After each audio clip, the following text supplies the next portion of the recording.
Star Realms és un joc de 2 a 4 jugadors, tot i que realment està pensat per ser un joc de 2 jugadors, de deck building de temàtica espacial. Deck building és aquella mecànica en la que comencem amb una baralla de cartes molt senzilleta i l'anem construint a mesura que avança el joc per aconseguir, en aquest cas, no punts de victòria, sinó treure-li els punts de vida al nostre rival. El joc, com us he dit, és per 2 de 4 jugadors, tot i que amb un sol paquet, amb una sola baralla de cartes, només s'hi poden jugar 2 jugadors. De totes maneres, el joc incorpora també un reglament amb la versió de 3 i 4 jugadors per si es vol adquirir un segon pack o es volen ajuntar 2 jocs. Com que és un joc molt econòmic, que només val 15 euros, doncs fàcilment es pot comprar un altre pack i convertir-lo en un joc per 3 i 4 jugadors.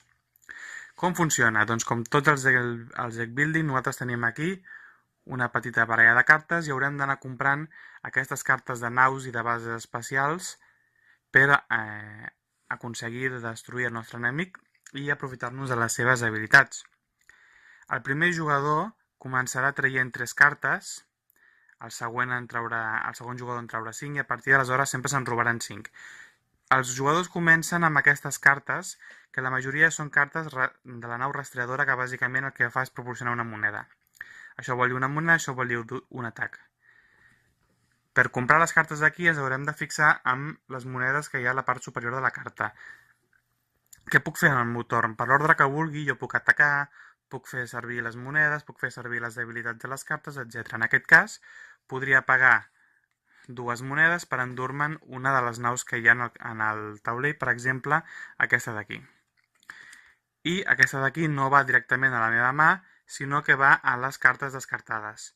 Després, quan totes les cartes s'hagin gastat i tornem a barallar a la nostra baralla, aleshores la podrem utilitzar quan surti, però de moment van a les cartes descartades. Aquestes les he gastat per comprar, amb aquesta la vaig servir per atacar i fer un punt de mal al rival. Com que el rival no té res per defensar-se, li trauria un de vida. Totes les cartes que he fet servir, o inclús les que no he fet servir, se'n van a la pila de descartes. El jugador següent trauria 5 cartes. Al principi gairebé totes són cartes per comprar. I les faria servir per comprar les cartes que hi ha aquí. Òbviament s'hauria de reemplenar aquest hueco que ha quedat. I, per exemple, el jugador podria comprar aquesta carta que val 5, que és molt interessant perquè és una base. Què fan les bases? Les bases són les úniques cartes que es queden en la nostra zona. No se'n van mai a la pila de descartes, a no ser que ens les destrueixin. Les bases tenen unes habilitats. En primer lloc, totes les bases normalment solen tenir la capacitat d'atacar. Com veiem aquí, aquest símbol de 3 vol dir que pot fer 3 de mal. I després té punts de vida. El nostre rival, si ens vol destruir aquesta base, haurà d'atacar-la amb 5 punts de mal alhora.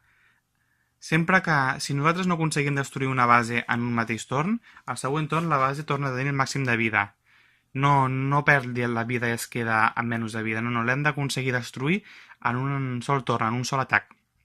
Hi ha algunes bases que són de color negre que indiquen que l'adversari està obligat a atacar aquella base. Amb aquesta base ell podria decidir atacar-me a mi com a jugador o destruir la base.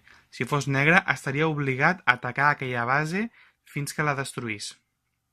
A més, podem tenir diverses bases. Podem anar-ne acumulant. De fet, és molt important les bases perquè si un jugador aconsegueix acumular unes quantes bases, ja té gran part de la feina feta i és difícil que el vencin. Les cartes són de diversos tipus. Hi ha diversos naus espacials diferents. Aquí tenim el símbol de la nostra carta. Hi ha algunes cartes com aquestes, normalment hi ha cartes que en combinació amb una altra carta del mateix tipus fan un efecte especial. És a dir, si jo jugo aquesta carta, Espora Comercial em dona 3 de monedes, però si jo en aquell mateix torn he jugat alguna altra carta d'aquest tipus, a sobre aplico aquest bonus addicional que seria 2 de mal. Per tant, hem de mirar d'adquirir cartes que es puguin combinar entre elles per realitzar això, combos i encadenaments potents per poder vendre molt o fer molt de mal amb un sol atac. I ja està, en quan s'hagi tret la vida a l'altre jugador, que pot ser els punts que nosaltres vulguem, el joc ens suggereix 50 punts de vida, però realment podem fer-lo tan llarg o tan curt com vulguem. El joc s'ha acabat, partides d'uns 15 o 20 minuts, molt senzillet. El bo que té aquest joc és que és molt senzill, és ràpid, les il·lustracions són boniques, és un joc barat i molt portàtil. Ara, no és un joc que tingui una gran rejugabilitat en el sentit de que no hi ha una gran varietat de naus en aquesta baralla inicial, i el nivell d'estratègia, diguéssim, és limitat en el sentit de que normalment nosaltres a la mà sempre veurem clarament quines són les cartes que s'han de jugar. Dependrem una mica de les cartes que surtin a la venda en cada moment i de les cartes que surtin de la mà. Naturalment podem fer algun tipus d'estratègia de combos, però normalment quan robem les cartes, diguéssim, tindrem bastant clar quina és la millor jugada a fer. Aquesta falta, diguéssim, de rejugabilitat que només es dona quan ja has jugat moltes vegades el joc, per tant és un joc realment que té partides. Però clar, les partides són tan ràpides que poden caure 3 o 4 partides seguides. El joc intenta solucionar-ho venent packs, sobres, que són amb noves cartes i nous exèrcits. És un joc de cartes col·leccionable, però els sobres no són cartes aleatòries, com el clàssic Màgic, sinó que quan tu compres un sobre, una mini expansió, diguéssim, saps perfectament quines cartes compres. Per tant, tu també, potser si tu normalment fas una estratègia determinada i algun tipus de cartes, algun tipus d'exèrcit que t'agrada especialment, pots comprar aquests packs d'expansió per potenciar aquest exèrcit o comprar exèrcits que s'hi combinin. Actualment, aquí a Espanya De Vir té editats bastants sobres. Fa poc, fa 3 setmanes, un mes, va sortir tota una nova col·lecció de sobres d'expansió. A més, també us volia comentar la versió digital dels jocs. Hi ha molts jocs que tenen versions digitals.